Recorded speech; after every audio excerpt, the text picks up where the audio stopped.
வணக்கம் நண்பர்களே.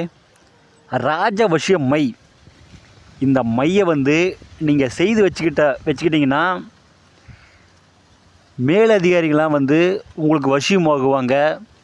சர்வ ஜனங்களும் உங்களை தேடி வருவாங்க. இந்த மையை யார் வச்சுருக்கிறாங்களோ அவங்கள சுற்றி எப்பொழுதுமே சரி 10 பேர் கூடவே இருப்பாங்க.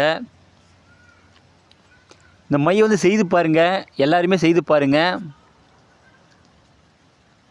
இதற்கு என்னென்ன தேவை அப்படின்னா, நிலப்பனங்கிழங்கு, எலுமிச்சை இலை, அரிதாரம் 3ம் சம அளவு எடுத்துக்கங்க. எடுத்து கரு ஊமத்தம் சாறு விட்டு நல்லா அரைங்க. அரைத்து பிறகு சீதேவி செங்கழி நீர் சார், இந்த சாரையும் நல்லா கலந்துக்கங்க. கலந்து ஒரு டப்பியில் வலித்து வச்சுக்கோங்க. பிறகு உங்களுடைய உபாசன மந்திரம் அல்லது மோகினி மந்திரம் அல்லது வசிய மந்திரம் ஏதோ ஒரு மந்திரத்தை ஒரு 1008 உருவீதம் ஒரு 3 நாள் பூஜை பண்ணுங்கள். 3 நாள் பூஜை பண்ணிங்கன்னா அந்த மையக்கு உயிர் வரும்.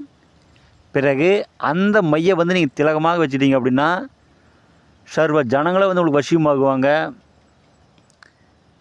லட்சுமி கடாட்சம் உண்டாகும். நீங்கள் தொழில் செய்கிறவங்க எல்லாருமே மையை பயன்படுத்தலாம். இது எல்லோரும் செய்து பாருங்கள், நன்மை அடைங்க. இந்த வீடியோ பிடிச்சிருந்தா எல்லாத்துக்கும் ஷேர் பண்ணுங்கள், சப்ஸ்கிரைப் பண்ணுங்கள். மேலும் அடுத்து நல்ல வீடியோ நான் போடுறேன். உங்களுக்கு எந்த டவுட் இருந்தாலும் சரி எனக்கு ஃபோன் பண்ணி கேளுங்க, கண்டிப்பாக நான் சொல்கிறேன். நன்றிங்க.